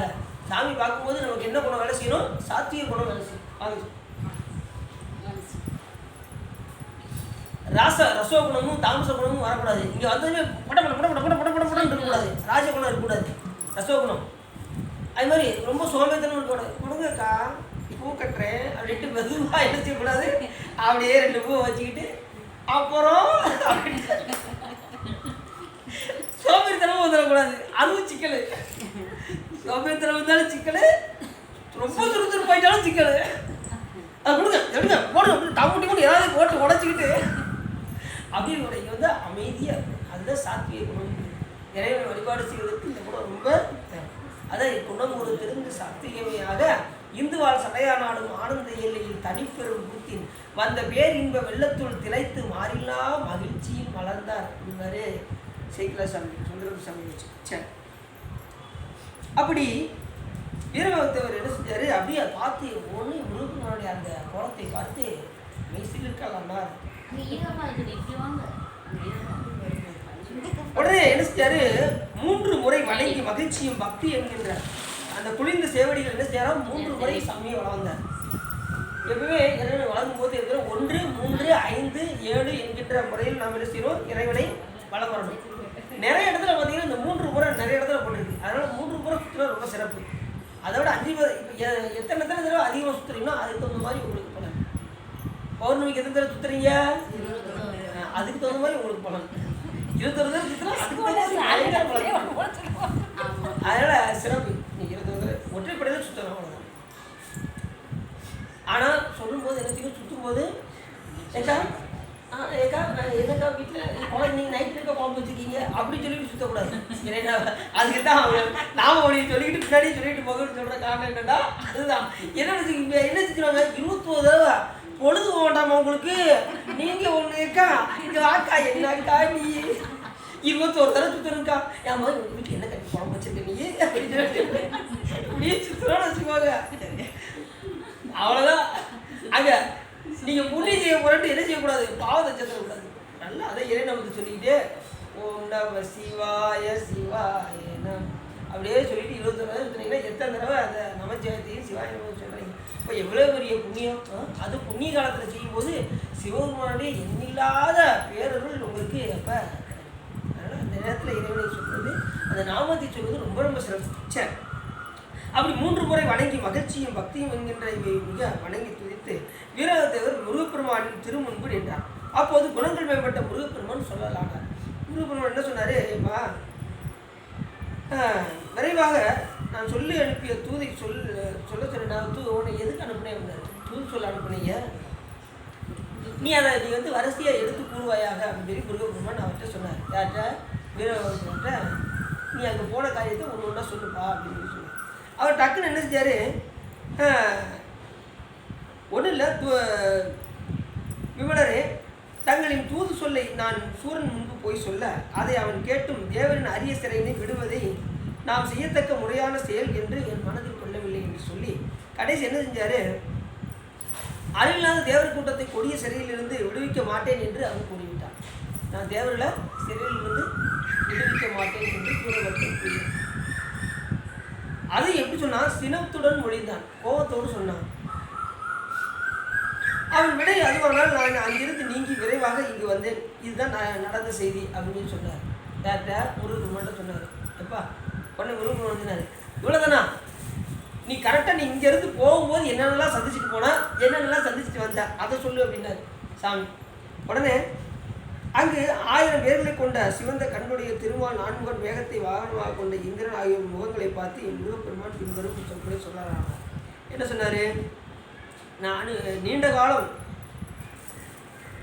சிறையிலிருந்து விடுவித்து நீ நன்மை அடைந்து நீண்ட காலம் வாழ்க என்று நான் சூரபத்மனுக்கு தூதரை அனுப்பி சொல்லுமாறு செய்தோம். பாவியான சூரபத்மன் தனக்கு அதுவே நன்மை அளிக்கக்கூடியது என்று ஏற்றுக்கொள்ளவில்லை. அதனால் நீ என்ன செய்ய, நீ உடனே முதல்ல சொல்லு அப்படின்றது உடனே ஒவ்வொரு சூழலையாக போய் வென்று கடைசி ஒவ்வொருத்தர் சூழலையாக மற்ற சூழலெல்லாம் அழித்து நான் மறுபடியும் நான் எங்கே வந்துட்டேன்? இங்கே வந்துட்டேன். போகும்போது எல்லா எல்லை பாதுகாவலர்களையெல்லாம் கொண்டு குவித்து விட்டு நான் மீண்டும் நான் இங்கே வந்தேன் அப்படின்னு சொல்லி மற்ற செய்திகளெல்லாம் எடுத்து சுருக்கமாக சொன்னார். அதை சுவாமி அறிந்தார். அறிந்தது உடனே நாளை நாம் அவருடன் போர் செய்வதற்கு புறப்படணும் அப்படின்னு முருகப்பெருமான் சொன்னார். அப்போ இனிமேல் அதை சொல்லி கேட்குற மாதிரி இல்லை. அப்போ நம்ம என்ன செய்வோம்? போரை உட்கொள்வோம் அப்படின்னு முருகப்பெருமான் யார்கிட்ட சொன்னார்? என்று அப்பெருமான் மொழிந்தார். 6 முகங்களையுடைய இறைவன் இவ்வாறு சொல்ல அதனை கேட்ட மற்ற தேவர் கொடிய சூரபத்மன் மீது போர் தொடுத்து செய்வோம் என்று முருகப்பெருமான் கூறிய சொல் நம் துன்பத்தை போக்கியது என்று கூறினர். மகிழ்ச்சி அடைந்தார். 6 முகங்களுடைய இறைவன் இவ்வாறு சொல்ல அதனை கேட்ட மற்ற தேவர்கள் கொடிய சூரபத்மன் மீது போர் தொடுப்போம். இப்போ என்ன பார்த்தீங்களா? 6 முகம் 6 முகம் 6 முகம் என்று பூஜித்த தேவர்கள்லாம் பார்த்தீங்கன்னா அதை நான் சொன்னாராம். சாமி, இந்த அடியார்களெல்லாம் ஒன்று 6 முகம் 6 முகம் 6 முகங்கிறாங்க, நீ அந்த அடியார்களுக்கு எதாவது பார்த்து செய்யக்கூடாதா அப்படின்னா யார் சொல்லா அப்படின்றத சொல்கிறார். அதை பாட்டில் சொல்கிறார். 6 முகம் 6 முகம் 6 முகம் 6 முகம் 6 முகம் 6 முகம் என்று ஆகமணி மாதவர்கள் பாதமலர் சூடும் அடியார்கள் பதமே துணையதென்று. சாமி, இந்த அடியார்கள்லாம் ஒன்றையே பதம்னு நினச்சிக்கிட்டு இருக்காங்க. அருணாதிரி யார்கிட்ட சொல்கிறாரு? முருகப்பெருமான்கிட்ட சொல்கிறாரு. சாமி, 6 முகம் 6 முகம் 6 முகம் 6 முகம் 6 முகம் 6 முகம் என்று பூதி ஆகமணி மாதவர்கள் பாதமலர் சூடும் அடியார்கள் பதமே துணையதென்று ஒன்றையே பதம் நினச்சி இந்த அடியார்கள் என்ன செய்கிறாங்க? 6 முகம் 6 முகங்கிறாங்க. நீ என்ன செய்யணும்? அந்த அடியாருக்கு ஏதாவது செய்யணுமா வேண்டாமா? செய்யணும்ல. அது சொல்றாரு. ஆகமணி மாதவர்கள் பாதமலர் சூடுமடி யார்கள் பதமே துணையதென்று நாளும் ஏறுமையில் வாகன குகாசரவனா எனது ஈசன் என வான உயர் என்று போதும் ஏழைகள் வியாகுல ஏத என வினாவில் உனை ஏவர் புகழ்வார் மறையும் என்று சொல்லாதோ அப்படின்னாரு. சாமி, இந்த 6 முகம் 6 முகங்கிறாங்க. இந்த 6 முகம் 6 முகம் சொல்றவருக்கு நீ ஒன்றும் செய்யணும்னு வச்சுக்கோ, அந்த வேதங்களே உன்னை திட்ட போகுது சாமி அப்படின்னாரு. மறைகள் என்ன அர்த்தம்? வேதங்கள் அர்த்தம். வேதங்கள்லாம் என்ன செய்யும்? சாமி, ஒன்றை திட்டு சாமி, ஒன்றை திட்ட என்ன எங்களுக்கு ரொம்ப வருத்தமாக இருக்குது சாமி. அதனால் அந்த அடியார்களை 6 முகம் சொல்லும் போதே அவங்களுக்கு நீ அது பேரான அருளை நீ என்ன செய்யணும்? செய்ய வேண்டும் என்று யார் கேட்குறா? அருமைநாதர் கேட்குறேன். 6 முகம் 6 அங்கே இலங்கைக்கு நாங்கள் போனோம். அங்கே ஒரு அம்மா பார்த்தீங்கன்னா இந்த பாட்டு செம்மையாக படிப்பாங்க. அப்படி படிப்பாங்க. எங்களுக்கு நாங்கள் ரெகுலராக அவங்க ஃபேவரட் ஆகிட்டோம். இன்னும் இப்படி படிக்கிறாங்க அவங்க இந்த அம்மா அப்படின்ட்டு எல்லாம் சுற்றி உட்காந்துட்டோம். அம்மா ஒருக்கா பாடுங்கம்மா அந்த பாட்டை பாடுங்கம்மா அப்படின்னா அதாவது ரொம்ப பிக்கப் பண்ணுவாங்க. ஏன் இப்போலாம் படிக்க முடியாது, எனக்கு எப்போ மூடு வருதோ அப்போ தான் படிப்பேன் அப்படின்வாங்க. நீங்கள் எப்போ மூடு வர நாங்கள் எப்போ கேட்க நீங்கள் பாடுங்க அப்படின்னோம்.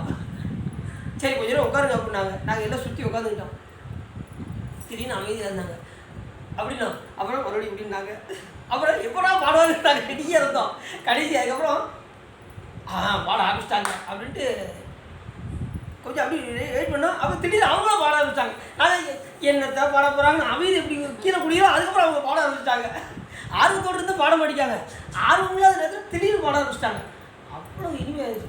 அவங்க எப்படி பாடுறாங்க அப்படின்னா ஆறுமுகம் ஆறுமுகம் ஆறுமுகம் ஆறுமுகம் ஆறுமுகம் ஆறுமுகம் என்று ஆகமணி மாதவர்கள் பாதமலர் சூடும் அடியார்கள் பதமே துணையதென்று நாடும் ஏறுமயில் வாகன குகா சரவணாயனது ஈசன் என மானமுயர் என்று ஏழைகள் வியாகு குலையேத என வினாவில் உனையேவர் புகழ்வார் மறையும் என் சொல்லாதோ நீருபடு மாலை கொடு மேனியவ வேல அடி நீலமயில்லாக உமை தந்த வேடி நீசக்கட மோடனது தீவினை எல்லாம் அடிய நீடு தனி வேல் விடுமடங்கள் வேலா சீறி வரும் மாறவும் ஆவி உண்ணும் ஆனை முக தேவதுணை வாதிகரை அண்டர் மூலம் சேருமலகார் பழனி வாழ்குமரனே பிரம தேவர் வரதா முருகா தம்பிரானே ஆறுமுகம் ஆறுமுகம். நாங்கள் எல்லாரும் சேர்ந்து ஆட ஆரம்பிச்சிட்டோம். ஆறுமுகம் ஆறுமுகம் ஆறு அந்த அம்மா கூட எல்லாம் உட்காந்து இந்த ராகத்தை நாங்கள் அடின்னு அங்கே படிச்சுட்டு வந்து இங்கே இந்த ராகத்தை அடின்னு பாடி காமிச்சேன். அடின்னு வந்து இந்த தர்மம் சுவாமி பாடுவாங்க. அதை நிறுத்தி பாடுறது அது ஒரு மெட்டு இது ஒரு மெட்டு. இருந்தாலும் நம்ம வந்து மனம் உருகணும். நமக்கு எது தோதா அமைதோ அதை பாடிக்கணும்.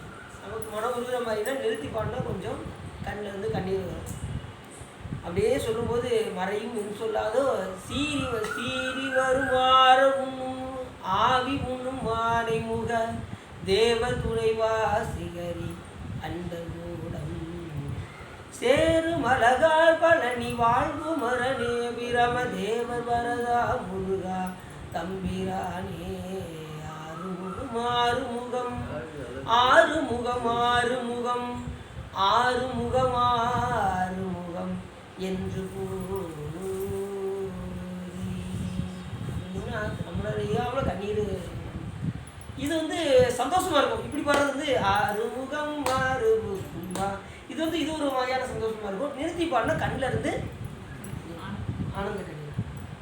ஆனந்த கண்ணீர் எங்கிட்ட இருந்து வரும்? சைடில் வரும். நம்ம துன்பத்தை நினச்சி வர்ற கண்ணீர் இப்படி வரும். நமக்கு இப்படி வரணுமா இப்படி வரணுமா நீங்கள் தான் முடிவு பண்ணிக்கணும். அதனால் இறைவனை நினைந்து வழிபாடு செய்தால் நமக்கு வரக்கூடிய கண்ணீர் எங்கேருந்து வரும்? அப்படியே உங்களை அறியாமலே போகும். அது நீங்கள் நினைக்கும் போதே சாமி நினைக்கும் போதே உங்களை அறியாமலே அந்த சைட்லேருந்து கண்ணீர் அப்படியே வெளியில் போய்கிட்டே இருக்கும். அதுபோல் ஒரு உயிர்கள் கண்ட துன்பத்தை நினைத்தால் உங்களுக்கு கண்ணில் இருந்து கண்ணீர் வரணும். நீங்கள் செலுத்துகிற வழிபாடு உண்மையாக இருந்தால் ஒருத்தவங்க துன்பப்படும் போது உங்களோட கண்ணில் இருந்து என்ன வரணும்? கண்ணீர் வரணும். அதுதான் உண்மையான பக்தி. அடுத்த துன்பப்படும் போது உங்கள்கிட்ட சிரிப்பு வந்துருச்சுன்னு வச்சுக்கோங்க, இன்னும் உங்களுக்கு பக்குவம் வரலன்னு அர்த்தம். அப்போ இன்னும் நம்ம நிறைய வழிபாடு பண்ணணும்னு அர்த்தம். வேணும் எனக்கு என்னெல்லாம் பண்ணுனேன், ஆனால் என் கண்ணால் பார்க்க பாரு, இது எனக்கு வேணும் இது எனக்கு வேணும் அப்படி சில பேர் பார்த்தீங்கன்னா என்ன செய்வாங்க, அடுத்தவங்க படுற துன்பத்தை பார்த்து சிரிப்பாங்க. எனக்கு என்னென்னலாம் வச்சேன் நான் பார்க்குறதுக்கே எனக்கு உயிரோடு வச்சுருக்காரு சாமி, அது வரைக்கும் சந்தோஷம் அப்படி. அது வேற இதில் சாமிக்கு வேறு நன்றி சொல்லுவாங்க, இதை பார்க்குறதுக்கு எனக்கு கொடுத்து வச்சிருக்கேன் அப்படின்னு. அடுத்தவங்க படுற துன்பம் சார், அடுத்தவங்க படுகின்ற துன்பத்தை நினைத்து எப்போது நமக்கு அடுத்தவருடைய துன்பத்தை கண்டு என்னைக்கு நமக்கு மனம் இறங்குகின்றதோ அப்போதான் நமக்கு என்ன வரும்? நமக்கு எத்தனை பேர் நமக்கு தீங்கு செஞ்சதுதான் பரவாயில்ல, ஆனால் நாம அவர்களுக்கு நன்மையே செய்ய வேண்டும் என்கின்ற எண்ணம் மட்டும் வந்தா போதும். புரியுதா உங்களுக்கு?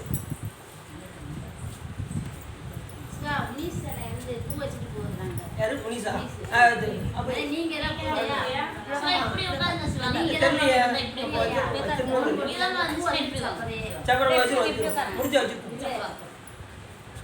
நீங்க அப்படி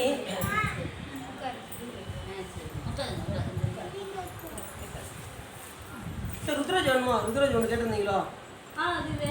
அந்த சிஸ்டர் வந்து கேட்டிருந்தாங்க. இன்னொரு கேட்டிருந்தாங்களா? சரி அது இப்போ நைட்டு தான் வரும், அதான் கேட்டேன். சரி. சரி அன்னைக்கு எல்லாரும் அப்படி. போட்டீங்களா? நான் இன்னைக்கு தான் நீங்க போட்டீங்க. சரி சரி. அப்படி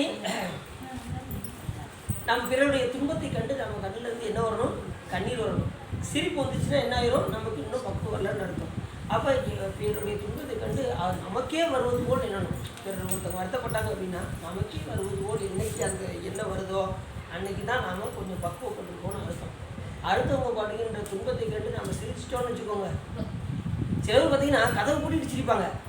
என்னை என்னமா மாட்டி விட்டா அவ, இன்னைக்கு எவ்வளவு சந்தோஷமா இருக்குன்னு கதவை பூட்டிட்டு சிரிப்பாங்க. அடுத்தவங்க வர்ற துன்பத்தை பார்த்து அப்படி சிரித்தால் நமக்கு வருவது முடிவு. சரி. அப்படி அப்போது வெல்லும் ஆற்றலுடைய வீரபாகு தேவர் அந்த மகேந்திரபுரத்தில் இந்திரனின் மகனான ஜெயந்தன் சிறையில் இருக்கும் இயல்பை மற்ற செய்தியும் எடுத்து சொல்லி தேவர்களுக்கு மன்னரான இந்திரனின் உள்ளத்தை தெளிவடை செய்தார். இப்போ போய் இந்திரனை பார்த்து வீரபாகு தேவர் என்ன சொன்னார்? உன்னுடைய பையன் வந்து நல்லா இருக்கான், எந்த விதமான சஞ்சலமும் கிடையாது. இப்போ மகன் படுற துன்பத்தை கண்டு அப்பாட்ட போய் அப்படியா சொல்கிறது? உங்கள் பையன் அங்கே சிறையில் போட்டு கொலை பண்ணுறாங்க, அடினா அடி அந்த அடி அடிக்கிறாங்க அப்படின்னா என்ன ஆகும்? அப்பாவுக்கு எவ்வளோ வருத்தமாக இருக்கும்? அப்படின்லாம் சொல்லாமல் அவர் என்ன சொன்னார்? தெளிவடை மாதிரி சொன்னார். எந்த விதம் கவலையும் படாதீங்க, முருகப்பெருமானே அவருக்கு போய் கனவில் தோன்றி அவருக்கு எந்த விதமான கவலையும் பட வேண்டாம் என்று கூறியிருக்கின்றார் என்று சொன்னார். அப்போ என்ன சொன்னார்? ஜெயந்தனுடைய கனவுல முருகப்பெருமான் போய் என்ன சொன்னார்? அப்படியே அவர் கனவு காட்டார். உடனே கனவுல யார் வந்தார்? முருகப்பெருமான் வந்தார். உடனே நான் யார் என்று தெரிகின்றதான்னு கேட்டார். உடனே சாமி, நீங்கள் அந்த பிரம்மாவும் கிடையாது, விஷ்ணுவும் கிடையாது, சிவபெருமானும் அல்ல, ஆனால் நீங்கள் என்னை காப்பாற்ற வந்திருக்கீங்கிறது மட்டும் எனக்கு நல்லா தெரியுது சாமி.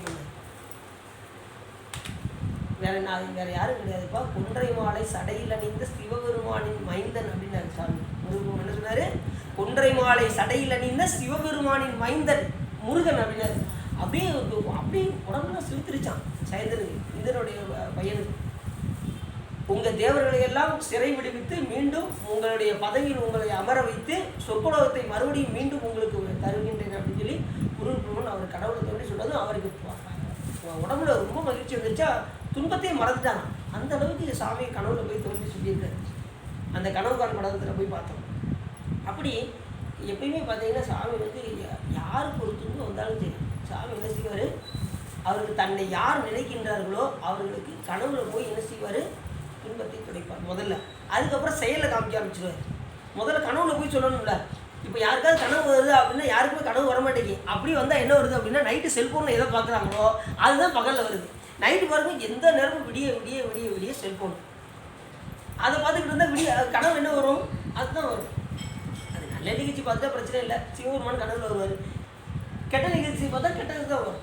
அப்போ நம்ம எந்த சிந்தனை உறங்கும் போது இறைவனுடைய நாமத்தை 108 தடவை ஜெபிச்சுட்டு உறங்கினா ரொம்ப சந்தோஷமாக இருக்கும். கண்டிப்பாக சுவாமி வந்து கனவுல வருவார்.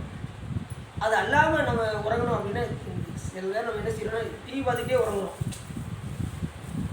உறக்கம் வர மாட்டேங்குங்க, அந்த டிவியை 2 போட்டு விடுங்க அப்படின்னு டிவியை போட்டுக்கிட்டு அப்படியே ஆமாம் அப்படியே பார்த்துக்கிட்டே உறங்கிடுவாங்க. சில பேர் பேய் படம் பார்த்தாங்கன்னு வச்சுக்கோங்க, அந்த பேய் தான் கனவு வரும். அவங்களுக்கு எதை கனவுல படம் பார்க்குறாங்களோ அது வந்து நமக்கு கனவு வரும். அது மாதிரி எதை நோக்கி நீங்கள் அதிகமாக ஆர்வப்படுகின்றீர்களோ அது கனவு வரும். அப்போ நீங்கள் எதில் ஆர்வமாக இருக்கணும்? சாமி மேலே ஆர்வமாக இருக்கும். சாமி மேலே ஆர்வம் இருந்தால் தான் நமக்கு கனவுல சாமி வருவார். சில பேருக்கு எனக்கு கனவே வரமாட்டேங்கிங்க அப்படிங்காங்க. சில பேர் எப்படி கனவு வரும்? நாம் இறைவனை பற்றி நினைச்சதானே கனவுல வருவார் சுவாமி, சொல்லுங்க பார்ப்போம்.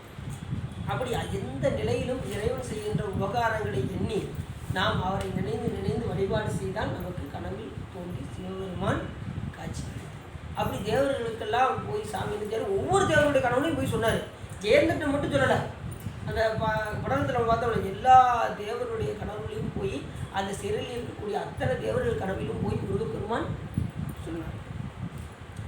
அப்படி இந்திரன்ட்ட போய் என்ன சொன்னார்? உங்கள் பையன் நல்லா இருக்கான், ஒன்றும் கவலைப்படாதீங்க, முருகப்பெருமான் எப்படியும் போய் மீட்டி தேவர்களை எல்லாம் விடுவித்து தேவ சேனாதிபதியாக விளங்குவார் அப்படின்னு சொல்லி இந்திரன்ட்ட போய் யார் சொல்கிறா? வீரவத்தை போய் சொல்கிறார். சிறப்புகள்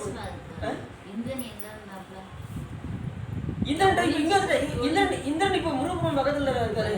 ஆமாம், இவங்க போய் கூட்டம்ட்டார்ல, சீர்காழில இருந்து மறுபடியும் இமயமலையில் போய் ஒழிஞ்சாங்க. அப்போ இப்போ வந்து மறுபடியும் வந்து இப்போ இவன் வந்து தான் ஒளிஞ்சிருக்காங்க. இப்போ அங்கே போய் சொல்கிறாரு இந்திரன் உங்கள் பையன் அவர் சொன்னார்ல எங்கள் அப்பாட்ட போய் நீங்கள் சொல்லுங்கள் நான் நல்லா இருக்கேன்னு சொல்லி சொல்லுங்கள் அப்படின்னு சொன்னார்ல. அதனால் இவங்க வந்து சொல்கிறாரு பட் வந்து அவங்க அப்பாட்ட வந்து இந்திரன்ட்ட வந்து உங்கள் பையன் நல்லா இருக்கா கவலைப்படாதீங்க அப்படின்னு சொல்லி சொல்கிறார். சிறப்புகள் பொருந்திய மகேந்திரபுரத்தில் இருந்து வீரவாகு கிளம்பி வந்த செயலை கூறும் அரிய துன்பமான கடல் வருந்த அந்த மகேந்திர நகரில் சூரபத்மன் இருந்ததையும் மற்றவற்றையும் சொல்லுவோம்னு சொல்லி இந்த கதையை முடிக்கிறார்.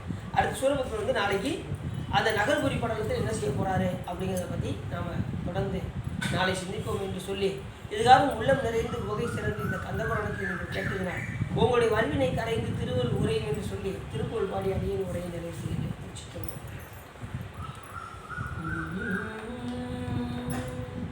உனை தினம் தொழுதிலன் உனதியல் வினை உரைத்திலன் பல மலர்கொடு உனதடியினை உறப்பணிந்திலன் ஒரு தவமிலன் உனதருள் மாறா உலத்துள் இன்பம் உறைவிடம் அறியிலன் விருப்பொடுந்திகரம் வளம் அறியிலன் உவப்பொடும் புகழ் துதி செய்ய விளையிலன் மலை போலே கனைத்தடும் பகடது விடவிசை வரு கருத்த வெஞ்சினம் அரளித நுழையினர் கதித்தடந்தெறி கயிறொடு கதை கொடு ஒரு போதே களக்கரும் செயல் ஒளிவர அழிவுறு கருத்து நைந்து அளவுறு தலைவைகள் கணத்திலன் பயம் அறமையில் முதுகினில் வருவாயே வினைத்தளந்த நிலழகுகள் முதிகொள்ள வெளுக்குடைந்து வெய்குசை தசையுண விரித்த குஞ்சிய நெடுமகுணையாமர் உரிவேலா மிகுத்த வன்பொயில் குயில் மொழி அழகிய கொடிச்சு குங்கும மயில் முறை முகினரை பிறைத்த சந்தன மிகவத உயவரை உனையோனே தினத்தினஞ்சதி முறை முனிமுறை கொடு குணச்சொரிந்தில புதியமினவரோடு சினத்தை நிந்தனை செய்யும் முனிவரதொழ மகிழ்வோனே தனத்தனந்தனையன வழி அடி நிறைத விட்ட அன்பொடு வருவிய கொள்விகள் திருப்பரங்கிரி தனில் உரை சரவண பெருமாளே. கைலாயபுரம் வரையில் சிவஞான போது நெறி காட்டு வெண்ணை பயில்வாயு மெய்கண்டான் சந்தரிக்கோர் மெய்ஞான பானுவாயும் விழாரும் பொழில் திருவாவூர் திருவாள் கொண்ட மச்சிவாயதேவன் செயலாதி மரபுடையவன் திருமரபன் நீடூழி தலைக மாது ஆறில் தடந்தோல் வாழ்க அறுமுகம் வாழ்க வெப்பை குருதி தனிவேல் வாழ்க குக்குடம் வாழ்க செவ்வேல் ஏகிய மஞ்சை வாழ்க யானைதன் அணங்கும் வாழ்க மாறில்லா வழி வாழ்க வாழ்க சீர் அடியாரெல்லாம் வாழ்க சீர் அடியாரெல்லாம் வாழ்க சீர் அடியாரெல்லாம் வான்முகில் வளாதமிக மணிவளம் சுரக்க மன்னன் போன்முறை அரசு செய்க குறைவில்லா தீர்வுலக நான்மறை அரங்கள் உங்க நற்றமும் வெல்விமல்க மேன்மைகள் சைவ நீதி விளங்குக உலகமெல்லா அரகண பார்வதி மதையே சிவனே போற்றி சிவனுக்கு சிற்றம்பலம்